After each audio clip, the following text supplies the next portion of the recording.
గత శనివారం రాష్ట్ర వ్యాప్తంగా కురిసినటువంటి అకాల వర్షాల వల్ల ఖమ్మం ఉమ్మడి జిల్లాలో మొత్తానికి ఒక కుదిపింది. మొత్తానికి దాంతోపాటు చూసుకుంటే మాత్రం ఖమ్మం జిల్లా పాలేరు నియోజకవర్గంలో అత్యధికంగా వర్షపాతం నమోదు కావడంతో పాలేరు రిజర్వాయర్ ఒక్కసారిగా అత్యధికంగా వరద నీరు చేయడంతో భారీగా అలుగుపోసింది. ఫలితంగా చూసుకుంటే మాత్రం 25 అడుగులు మించి ఒక్కసారిగా వరద ఉధృతి రావడంతో ఈ ఫలితంగా సమీపంలోనే ఒక నివసిస్తున్నటువంటి అంటే ఒక ఇసుక ఇది మన సిమెంట్ వర్క్ వ్యాపారం నిర్వహిస్తున్నటువంటి ఒక సైదాబీతో పాటు వాళ్ళ కుటుంబం మొత్తం కూడా ఒక్కసారిగా ఈ యొక్క వరదలో చిక్కుకొని 8 గంటల పాటు తమ సహాయం కోసం ఎవరైనా చేస్తారేమో, ప్రాణాలతో బయటపడాలని చెప్పి అనేకులను ప్రాధాయపడినా కానీ చివరకు వరద ఉధృతి ఎక్కువగా ఉండడంతో ఎలాంటి సహాయం అందలేక వాళ్ళు చివరకు ప్రాణాలు రక్షించుకునేందుకు మనం చూస్తున్నాం. అక్కడ ఉన్నటువంటి ఆ మూల మీద ఉన్నటువంటి ఆ సిమెంట్ బ్రిక్స్ ఆ గోడ దగ్గరే ఆ గోడ ఒక్కసారి కుప్పకూలిపోయి ఒక్కసారి వాళ్ళు దాంట్లో పడి వరదకు మృతి చెందిన నేపథ్యం ఉంది. ఫలితంగా చూసుకుంటే మాత్రం తల్లి తండ్రి ఒక్కసారి కళ్ళంతో వాళ్ళ ప్రాణాలు కాపాడుకుని తన కుమారుని తీసుకొని ఒక్కసారిగా గోడ మీదకి ఎక్కి రేకుల షెడ్ మీద గోడ మీద ప్రాణాలు కాపాడుకునేందుకు చాలా వరకు వ్యయ ప్రయాసపడిన సంఘటన ఉంది. మొత్తానికైతే చివరకు గోడ 8 గంటల తర్వాత కూలిపోవడంతో తల్లిదండ్రులు మొత్తంతో పాటుగా తన కుమారుడు ఒక్కసారిగా నీటిలో చిక్కుకుపోయిన నేపథ్యం ఉంది. మొత్తం దాంతోపాటు చూసుకుంటే తల్లిదండ్రులతో పాటుగా కుమారుడు కూడా ఒకసారి కూడా ఈ నీళ్ళలో కొట్టుపోయిన నేపథ్యం ఉంది. స్థానికుల సహకారంతో కుమారుని కాపాడారు కానీ తల్లిదండ్రులు మాత్రం లైఫ్ జాకెట్లు ఒక్కసారిగా ఊడిపోయి వాళ్ళ ప్రాణాలు సైతం వాళ్ళు నీళ్ళలో వరదలోనే వదిలాల్సిన పరిస్థితి నెలకొంది. ఈ విషాదమైన ఘటన ఈ ఖమ్మం జిల్లా నాయకనగూడెంలో చోటు చేసుకుంది. దీనికి సంబంధించి ఏం జరిగింది, ఎలా జరిగింది, తన కుమారుడే కూడా మనతో పాటు ఉన్నారు, మాట చూద్దాం. చిన్న అసలు ఏం జరిగింది ఆ రోజున, ఎన్ని గంటలకు వరద ఉధృతి వచ్చింది, మీరు ఏం చేస్తున్నారు? 5:30కి చూసుకున్నాం అనమాట. చూసినప్పుడు వాటర్ సరౌండ్ అయిపోయినాయి. అప్పటికే ఛాన్సెస్ లేవు అనమాట, ఇక బయటికి పోవడానికి ఛాన్స్ లేదు మాకు. కాల్ చేస్తున్నప్పటి నుంచి ఇట్లా ఇరుక్కున్నాం, రాలేకపోతున్నాం బయటకని ఊరోళ్ళకి. తర్వాతకి ఫ్లో ఎక్కువ అవుతూ ఉంది టైం పోయే కొద్దీ. మేము 7కి ఇక ఈ వాటర్ వచ్చేసినాయి అనమాట ఇంట్లో 7కి వచ్చేసినాయి. మేము ఇంటి పైకి ఎక్కినాం. 7 నుంచి పైన ఉన్నాం అనమాట. ఆదివారం 7 నుంచి అంటే శనివారం నైట్ నుంచి కురుస్తున్న వర్షం కదా, అప్పటి నుంచి వరద ఎక్కువైపోయి ఒక్కసారిగా మీకు ఆదివారం తెల్లవారుజాము నుంచి వరద ఎక్కువ వచ్చిందా ఎట్లా? మార్నింగ్ స్టార్ట్ అయింది. మార్నింగ్ నుంచే వరద. అప్పుడు మరి మీరు అంత వరద వచ్చినప్పుడు మమ్మీ మీరు కలిసి ఇక్కడ పైన ఎక్కడ రేకుల షెడ్ ఎక్కారా అంత వరద మీద?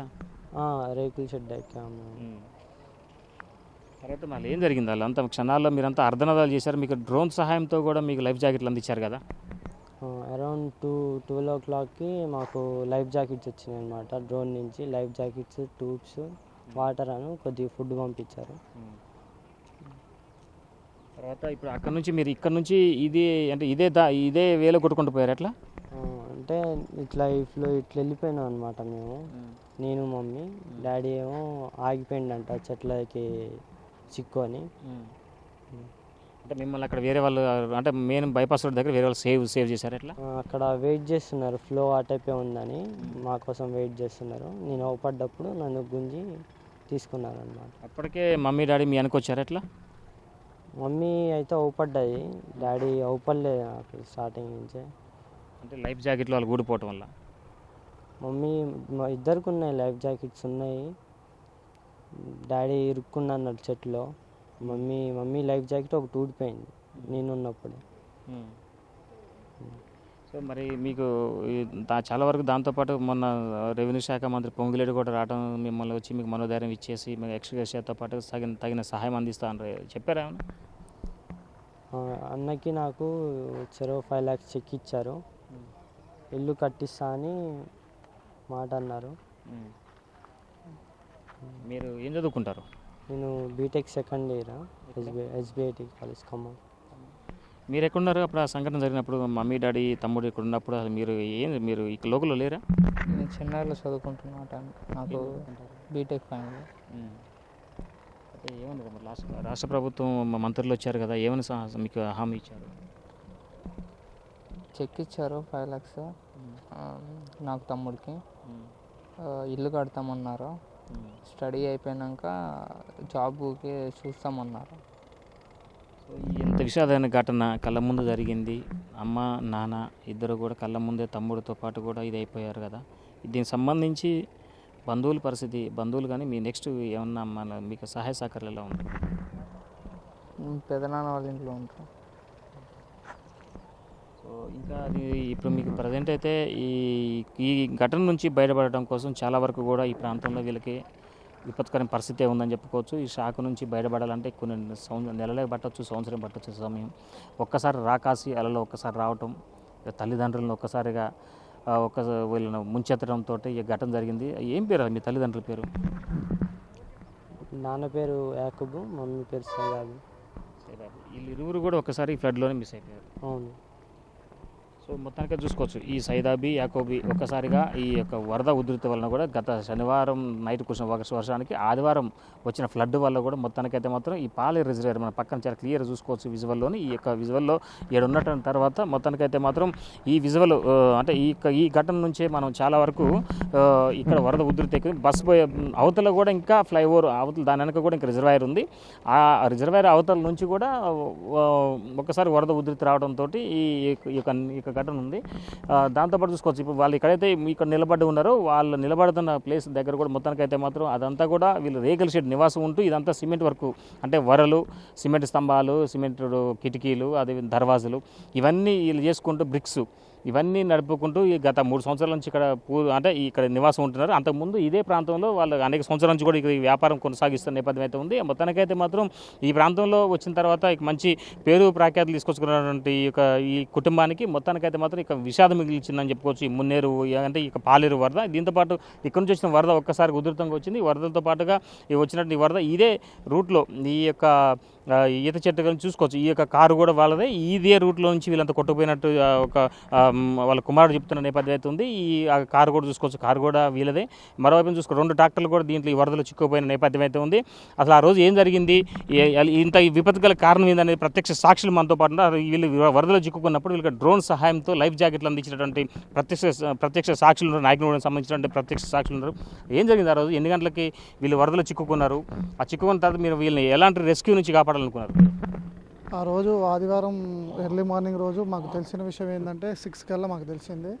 వాళ్ళు ఇక్కడ యాకూబ్ గారైనా సైదాబి అయినా సరే, వాళ్ళ బాబాయ్ అయినా సరే, సైదాబి అయినా సరే, యాకూబ్ గారైనా సరే, వాళ్ళ బాబాయ్ అయినా సరే 6 గంటల టైంలో 6:30 టైంలో వాళ్ళకి ఫ్లోటింగ్ వచ్చి ఇంట్లోనే ఉండిపోయినా అన్నారు. తర్వాత మాకు తెలిసిన విషయం ఏంటంటే మేము ఇక్కడ వచ్చేలోపు 6:30 కల్లా నిచ్చెనేసి పైకెక్కారు ఆ ఉన్న రేకుల షెడ్ మీదకి. అలానే వాళ్ళు చాలాసేపు సైదాబి పాపం చాలా వేడుకుంది, నన్ను కాపాడండి, మమ్మల్ని కాపాడండి అని చాలా వేడుకున్నారు. అప్పటికైనా సరే గ్రామంలో ఉన్నటువంటి నాయకులైనా యువకులైనా సరే అందరూ అక్కడి నుంచి చాలా ప్రయత్నించారు కాపాడడానికి. అయినా సరే ఈ ఫ్లోటింగ్కి ఎన్డీఆర్ఎఫ్ బృందం కూడా వచ్చింది. వాళ్ళు కూడా ఈ ఫ్లోటింగ్ని చూడడం వల్ల మా వల్ల ఏం కాదని వెళ్ళిపోయారు. అప్పటికే 9:30 ఆ టైంలో ఇక్కడ ఉన్నటువంటి మన కలెక్టర్ గారు వచ్చారు, ఎంఆర్ఓ గారు ఇక్కడే 7 గంటల నుంచి ఉన్నారు, సెక్రటరీ గారు ఇక్కడే ఉన్నారు, సీనన్న కూడా సరే, మంత్రి గారు అయినా సరే వాళ్ళతోని చాలాసేపు 20 నుంచి 30 సార్లు ఫోన్లో మాట్లాడారు. మీ పరిస్థితి ఎలా ఉంది, మీరు ఏం దిగులు పడకండి, మిమ్మల్ని కాపాడుతామని చాలా అన్నారు. తర్వాత కూడా వాళ్ళు మాకు ఏరోప్లేన్ పంపించడానికి సహకరించండి అన్నా కూడా సరే సీనన్న గారు మాట్లాడారు. కానీ ఈ ప్రకృతి వల్ల, ఈ వర్షాల కారణాల వల్ల విమానం కూడా రాలేకపోయింది. 12 టైంలో మేము ఏం చేసామంటే ఇక్కడ ఉన్న యువకులు, పెద్దవాళ్ళు అందరూ ఆలోచించి డ్రోన్ కెమెరా ద్వారా తెప్పించి ఫస్ట్ వాళ్ళకి లైఫ్ జాకెట్స్ 3 పంపించాం. అక్కడ ఫోన్లో సంభాషణ జరుగుతూనే ఉంది, జాగ్రత్తగా తీసుకోండి అవి తొడుక్కొని అని. తర్వాత తీసుకున్న తర్వాత మళ్ళీ ఇంకో రిస్క్ టీం వాళ్ళు ఇంకో లైఫ్ జాకెట్స్ ఇంకో 3 ఇచ్చారు. ఆ 3ను కూడా పంపించడం జరిగింది. వాళ్ళ మనిషికి 2 రిప్స్ వేసుకోవడం జరిగింది. తర్వాత ఉన్నటువంటి గ్రామంలో ఉన్నటువంటి యువకులు పంచాయత్ షాప్ దగ్గరికి వెళ్ళి ట్రాక్టర్ ట్యూబులు తెచ్చి మళ్ళీ అవి కూడా పంపించడం జరిగింది. దాంట్లో ఎలా ఉండాలి ఏందని సంభాషణ ఫోన్లో జరుగుతూనే ఉంది. ఆ సంభాషణ జరుగుతున్న కారణంతో తర్వాత వాళ్ళకి లంచ్ కూడా పంపించడం జరిగింది, తినడం జరిగింది. కానీ ఆ ఉన్నటువంటి ఇల్లు వాళ్ళకి లైఫ్ జాకెట్స్ పంపించిన తర్వాత కూలడం జరిగింది. వాళ్ళు ఒకేసారి పడిపోవడం వల్ల మేము అక్కడి నుంచి చూడడం జరిగింది. ఏమనుకున్నామంటే ఆ రేకులు అవి పడిపోవడం వల్ల వీళ్ళు పడిపోయినారేమో అనుకున్నాం. బట్ ఏంటంటే వాళ్ళ అదృష్టం ఏంటంటే ఆ గోడ ఒకటి ఉండే, ఆ గోడ మీద చాలాసేపు 6 నుంచి 7 గంటల పాటు మమ్మల్ని కాపాడండి అని చాలా వేడుకున్నారు. బట్ ఏం కాలేకపోయింది. 1:30 నుంచి 1:20 నుంచి 1:30 టైంలో ఆ గోడ మీద నిలబడ్డారు, ఒక సైడ్ గోడలో నిలబడ్డారు. తర్వాత వాళ్ళకి అక్కడ ఉన్న వాతావరణం వాళ్ళకి ఆల్రెడీ అర్థమైపోయింది, ఆ ఫ్లోటింగ్ పెరుగుతుంది. చాలా దగ్గర 6-7 గంటల నుంచి ఫ్లోటింగ్ పెరగడం వల్ల ఆ గోడ మీద నిలబడ్డారు. వాళ్ళు చిన్నగా కింది దిగడం జరిగింది. దిగిన ఒక 10 నిమిషాల టైంలోనే ఎమ్మటే కింద పడడం కూడా జరిగింది. జరిగిన పక్షంలో ఆ బాబు వాళ్ళు అతను వాళ్ళ డాడీ మాత్రం అవపలేదు, వాళ్ళ మమ్మీ అతను ఉండే. అతను మాత్రం ఈ వరదల కల్లా డైరెక్ట్గా ఈ ఫ్లోటింగ్కి చాలా దగ్గర 2 కిలోమీటర్లు వెళ్ళిపోవడం జరిగింది. ఇక్కడ ఉన్నటువంటి హైవే సూర్యాపేట ఖమ్మం హైవే, అక్కడ ఈ వాటర్ అనేది అక్కడికి వెళ్ళిపోతే ఇక్కడ పడంగానే ఇక్కడ ఉన్నటువంటి యువకులైనా గ్రామస్తులైనా సరే అక్కడికి వెళ్ళి అతన్ని ఆ ట్యూబ్లో అతను కూడా ఏంటంటే బరాబర్గా ఆ ట్యూబ్లో ఉండడం వల్ల ఆ ప్రెషర్ అనేది కూడా అతను అటు సైడ్ వెళ్ళే అతను ఏదో దేవుడి దయ వల్ల ఇటు రావడం జరిగింది. అక్కడ ఉన్నటువంటి యువకులైనా సరే రెస్క్యూ టీం అయినా సరే ఆ ప్రెషర్ వల్ల ఆ ఫ్లోటింగ్ అతను ఇట్లా పైకి జంప్ జరగడం జరిగింది. ఎమ్మటే అతన్ని పట్టుకొని కాపాడడం జరిగింది. ఇక్కడ చూసుకోవచ్చు తను అసలు ఏం జరిగిందమ్మా సైదాబి మీకు ఏమవుతుంది అలా అండి సైదాబి అక్క అవుతుంది చెల్లెలు. మార్నింగ్ 5ంటికి లేవటంతో ఫోన్ చేశాను సార్. ఫోన్ చేసేటంతో అక్క బయటికి వెళ్ళి చూసుకో ఒకసారి, వర్షం వస్తుంది కదా ఏమైనా వరద వస్తుందా అంటే లేదు చెల్లి ఆల్రెడీ నీళ్లు దగ్గరకు వచ్చేసినాయి ఆ చెల్లె, ఏం పరిస్థితి ఏం కనిపించట్లేదు, బయటికి వెళ్ళే పరిస్థితి ఏం రావట్లేదు, కొద్దిగా నీకు తెలిసిన వాళ్ళకి ఎవరికైనా ఫోన్ చెయ్యి అనేసి కాసేపటికి చేసింది. కాసేపటికి చేసి క్యాంప్ ఆఫీస్కి పోయి వాళ్ళ కాళ్ళ మీద పడు చెల్లి, నువ్వు వాళ్ళ కాళ్ళ మీద పడన్నా నా మమ్మల్ని రక్షించు, ఏదో విధంగా మమ్మల్ని కాపాడు చెల్లి, మేమిద్దరం పోయినా కానీ నా కొడుకు ఒక్కడిని షరీఫ్ని అన్న కాపాడండి చెల్లి అని చెప్పేసి బోరును మొత్తుకుంది. అప్పటి నుంచి మా మార్కెట్లో నాలం సతీష్ గారు అని చెప్పేసి ఉన్నారు, తనకి కాల్ చేశాను, చాలా నెంబర్లు ఇచ్చారు. అక్కడి నుంచి కూసుమంచి ఎంఆర్ఓ గారికి కానీ మనకి శ్రీనివాసరెడ్డి గారు కూడా పొంగులేటి శ్రీనివాసరెడ్డి గారు కూడా మాట్లాడారు అక్కతోటి.